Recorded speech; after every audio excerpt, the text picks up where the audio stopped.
వాస్తు నియమాల ప్రకారం ఒక ఇల్లు నిర్మించినప్పటికీ, ఆ ఇంట్లో ఆర్థిక ఇబ్బందులు ఏర్పడటం, ఆర్థిక సమస్యలు ఏర్పడటం చూస్తూ ఉంటాం తరచుగా. ఇలాంటి ఆర్థిక సమస్యలకు వాస్తులో ఇంకా ఏమైనా కారణాలు చెప్పారా? అంటే ప్రాథమికంగా ఒక ఇంటి ప్లానింగ్‌లో ఇంటి యొక్క దిక్కు, అది తిరిగి ఉన్న డిగ్రీస్, ఆ తర్వాత ఇంటి యొక్క ఆయం నవవర్గులు కాకపోతే 12 వర్గులు ఏదైనా సరే. ఆయన లెక్క కట్టడం, మర్మస్థానాలను గుర్తించడం, దిక్కులను గుర్తించి ఏ ఏ దిక్కులు ఏ ఏ విధాలుగా వాడుకోవాలి అంటే బెడ్రూమ్ ఎక్కడ ఉండాలి, బాత్రూమ్ ఎక్కడ ఉండాలి, కిచెన్ ఎక్కడ ఉండాలి, ఇలాంటి అన్ని విషయాలను, గేట్ ఎక్కడ ఉండాలి, మెయిన్ డోర్ ఎక్కడ ఉండాలి, ఇలాంటి అన్ని విషయాలను పరిగణలోకి తీసుకున్న తర్వాత కూడా, అంటే ఇలాంటి ప్లానింగ్ చేసిన తర్వాత కూడా ఇంకా ఆర్థిక ఇబ్బందులు ఎదురైతే ఆ ఇంట్లో ఎక్కడెక్కడ సమస్యలు ఉండొచ్చు, ఏవై ఉండొచ్చు ఆ సమస్యలు అనే విషయాన్ని విశ్వకర్మ ప్రకాష్ అనేటువంటి గ్రంథంలో చాప్టర్ 13లో విశ్వకర్మ ప్రకాష్ చాప్టర్ 13లో వీటికి సంబంధించినటువంటి వివరణ కొంత దొరుకుతుంది. విశ్వకర్మ ప్రకాష్ అనేది విశ్వకర్మ ద్వారా విరచితమైనటువంటి ఒక పురాతనమైనటువంటి వాస్తుశాస్త్ర గ్రంథం. విశ్వకర్మ ప్రకాష్లో 13 చాప్టర్సే ఉంటాయి. 13 చాప్టర్లో 13 లాస్ట్ చాప్టర్లో వేద్ అంటే మనం ద్వార్వేద్ అనేది విని ఉంటాం. ద్వార్వేద్ అంటే వేదనకు గురి కావటం, వేదనకు వేధించబడడం. ఏ ఏ విషయాలు వేధించబడితే, ఏ ఏ అంశాల వద్ద వేదనకు గురి అయితే ఆర్థిక అంశాలు నష్టపోయే అవకాశం ఉంటుంది, ఇబ్బంది పడే అవకాశం ఉంటుంది అనే విషయాల్ని విశ్వకర్మ ప్రకాష్ 13th చాప్టర్లో చెప్పిన విధంగా మనం చూద్దాం. విశ్వకర్మ ప్రకాష్లో ఈ వేదులు 13 రకాలుగా చెప్పారు.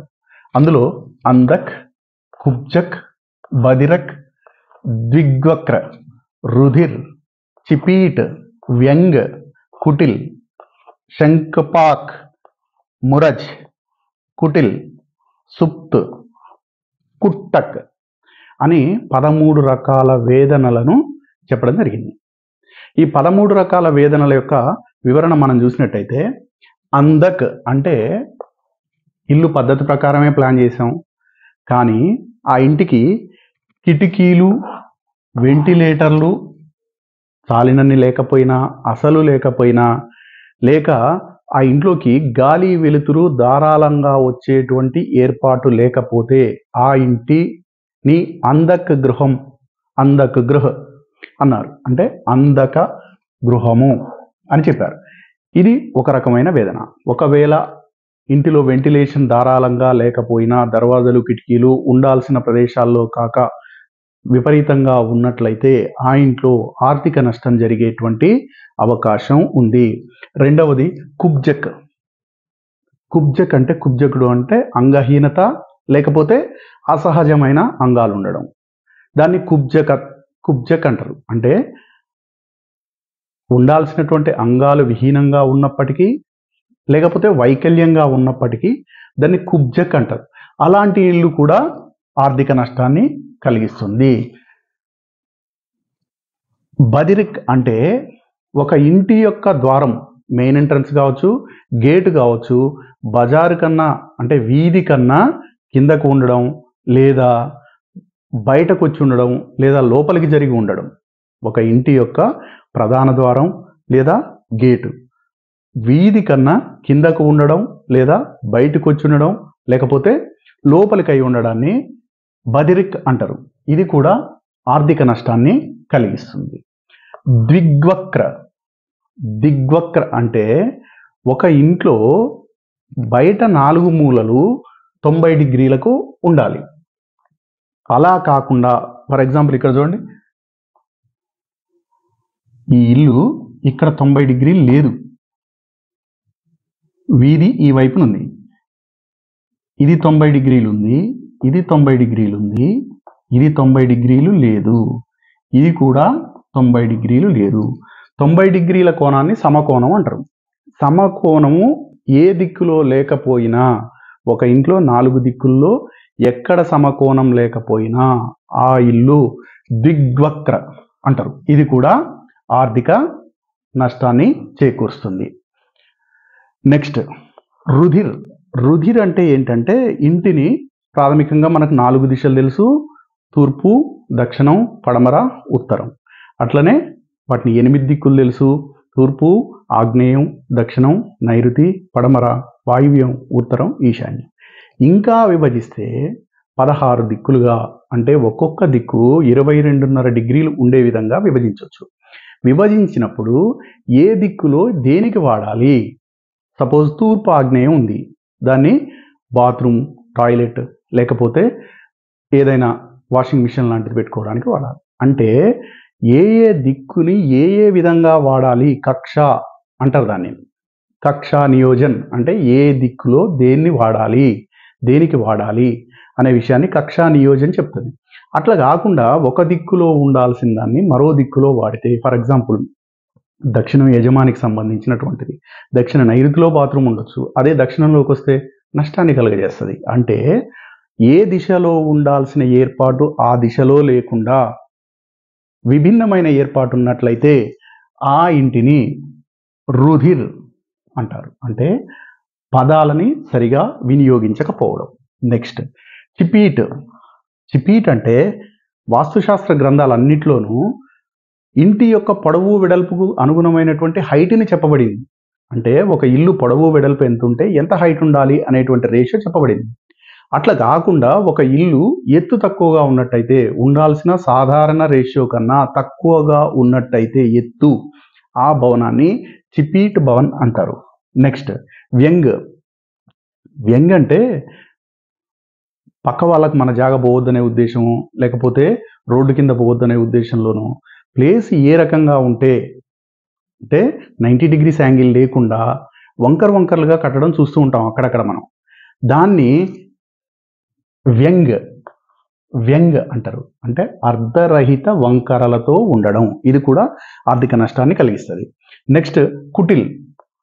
కుటిల్ అంటే రేషియో, అనుపాత లోపం, అంటే పొడవు వెడల్పుల నిష్పత్తి సరిగా ఉండకపోవడం. నెక్స్ట్ శంఖపాల్. శంఖపాల్ అంటే ఇది చాలా ముఖ్యమైన విషయం. అంటే చాలాసార్లు మనం చూస్తూ ఉంటాం, పునాదిని సరిగా ఏర్పాటు చేయకుండా ఒక ఇంటికి మనం ఒక ప్లేస్లో ఇల్లు నిర్మించాలంటే పొడవు వెడల్పులను నిర్ణయించుకొని ఆ పొడవు వెడల్పులలో పునాది చేస్తే అప్పుడు విశ్వకర్మ వాస్తు పురుష మండలి ఏర్పడుతుంది. అలా ఏర్పడాలంటే పునాది ఉండాలి. అలా పునాది లేని ఇల్లు, పునాది లేకుండా ఇష్టం వచ్చినట్టు కట్టేటువంటి ఇల్లునే మనం శంఖపాల్ అంటారు. అంటే ప్లింత్ లేకుండా ఉండడం. ఇవన్నీ కూడా ఆర్థిక నష్టాన్ని కల్పించేటువంటి కారణాలు.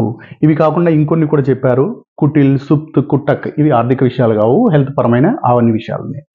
నెక్స్ట్ ఇంకా ఒక ఇంట్లో ఆర్థిక పరమైన నష్టానికి కారణాలు ఏమై ఉండొచ్చు అంటే, ఇంటికి వాడేటువంటి కలప. ఒక్కొక్కసారి అడవిలో చాలా పెద్ద మొద్దులు కొంతవరకు కాలిపోయి ఉండొచ్చు.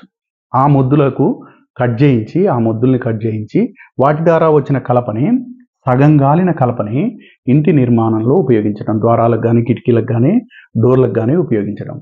సగం కాలిన కలప అత్యంత ప్రమాదకరమైనది. చూడటానికి నీట్గా కనిపించినప్పటికీ సగం కాలిన దాని నుంచి తీసినటువంటి కలప అత్యంత ప్రమాదకరం, ఆర్థిక నష్టాన్ని కలిగిస్తుంది. నెక్స్ట్ శిథిలమైన కీటకాలు తిన్నా. అంటే ఒక మొద్దు ఎప్పుడో చాలా సంవత్సరాల క్రితం కట్ చేసినటువంటి లాగ్ నుంచి సగం పాడై ఉంటుంది. పాడైన దాన్ని కట్ చేసి మిగతా దాన్ని మన ఇంటికి వాడడం. లేదా కీటకాలు, చెదలు వగైరా కీటకాలు తిన్నటువంటి వుడ్డుని మన ఇంట్లో వాడడం. ఇవి కూడా భయంకరమైన ఆర్థిక నష్టాన్ని కలిగిస్తాయి. అంతేకాకుండా ఇంటి యజమాని నాకు అదృష్టం లేదు అనేటువంటి మానసిక వేదన పొందుతాడు. నాకు డబ్బులు రావట్లేదంటే నాకు అదృష్టం లేనట్టుంది అనేటువంటి ఆర్థిక మానసిక వ్యధ. ఇది దేని ద్వారా కలుగుతుందంటే కలప ద్వారా. ఇంటికి వాడేటువంటి కలప అత్యంత ముఖ్యమైన విషయం ఇది. ఇంటికి వాడేటువంటి కలప సగం గాలినది వాడద్దు, కీటకాలు తిన్నది వాడద్దు, సగం చెడిపోయినటువంటి కలపని ఎట్టి పరిస్థితుల్లో వాడకూడదు. నెక్స్ట్ లెంత్, బ్రిడ్త్, హైట్ రేషియోని చాలా కరెక్ట్గా మెయింటైన్ చేసినప్పుడే ఆ ఇంట్లో మంచి ఫలితాలు, ఆర్థిక ఫలితాలు వస్తాయి. నెక్స్ట్ త్రికోణాకారంగా ఉండేటువంటి ఇల్లు. సపోజ్ ఇది ఒక రోడ్డు అనుకోండి, రోడ్డుకు ఇట్లుంటుంది ఒక ప్లాట్ని వేస్ట్ చేయడం ఏమాత్రం ఇష్టం లేక ప్లాట్ ఎట్లుందో అదే రకంగా బిల్డింగ్లు కడుతూ ఉంటారు. సాధారణ కనబడుతూనే ఉంటాయి ఇలాంటివి. ఇలాంటి ఇంట్లో ఉంటే అత్యంత వేగంగా ధన నష్టం పొందుతారు. అత్యంత వేగంగా ఆ ఇంట్లోకి వెళ్ళిన కొన్ని రోజులకే విపరీతమైన ధన నష్టాన్ని పొందుతారు. కాబట్టి త్రికోణాకారపు ఇల్లు నివాసానికి అసలు పనికిరాదు. నెక్స్ట్, అత్యంత పొడవు ఉన్నటువంటి ఇల్లు, అంటే పొడవు ఒక వెడల్పు ఒక 20 అడుగులు ఉంటే లోతు ఒక 120 అడుగులు 130 అడుగులు ఉంటే, అంటే 20 అడుగుల వెడల్పుకి 120 అడుగులు లోతు ఉందనుకోండి ఫర్ ఎగ్జాంపుల్. అలాంటి ఇల్లు, దీర్ఘమైన ఇల్లు కూడా నిరర్ధకం. ఈ ఇల్లు కూడా ఆర్థిక పరమైన భయంకరమైన నష్టాన్ని కల్పిస్తుంది. నెక్స్ట్, సర్వం నష్టం. అంటే ఒక ఇల్లు ఇట్లా అనేక మలుపులతో ఉంటే, ఇలాంటి ఇంట్లో నివాసం ఉంటే అది సర్వాన్ని నష్టం కలుగజేస్తుంది. కాబట్టి ఒక ఇంట్లో ఆర్థిక నష్టానికి ప్రాథమికమైన విషయాలు చాలా ఉన్నప్పటికీ, అంటే ఉత్తరం బాగుండాలి, ఆగ్నేయం బాగుండాలి, దక్షిణం బాగుండాలి, పడమర బాగుండాలి, మర్మస్థానాలు బాగుండాలి, మంచి ఆయన లెక్కగట్టి ఉండాలి, ఇవన్నీ ప్రాథమికమైన విషయాలు. ఇవి కాక ఇంకా ఏమై ఉండొచ్చు అనే దానికి వివరణ విశ్వకర్మ ప్రకాష్ అనేటువంటి పురాతన వాస్తుశాస్త్ర గ్రంథంలో చాప్టర్ 13లో ఇలాంటి విషయాలను చెప్పడం జరిగింది. కాబట్టి ఈ అన్ని విషయాలను దృష్టిలో ఉంచుకొని వాస్తు నియమానుసారంగా ఉండేటువంటి ఇంట్లో నివసిస్తే అన్ని రకాల శ్రేష్టం.